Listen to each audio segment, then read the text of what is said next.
Aký je maximálny vekový rozdiel vo vzťahu v pohode?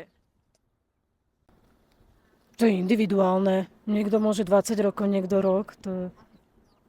Čiže nezáleží, že... Nezáleží na veku, na veku nezáleží. Super, ďakujem moc. 10 rokov. Prečo? To je ten môj. Čiže viac ako 10 rokov nie. Asi môže byť. Záleží, kedy spolu ľudia začnú. Hej, lebo kebyže to je, že mladom úplne, tak nie, aký potom, že keď už starší, Ale tak 15 si myslím, že je tak, že... 15 ešte sa dá. Ale už tak na hrane. Super, ďakujem moc. Nech sa Tak záleží podľa ľudí, ale väčšinou by som povedal tak max 5 rokov. Prečo? Lebo potom mi to príde už také, že buď ten chalan alebo tá baba mi príde taký starý až.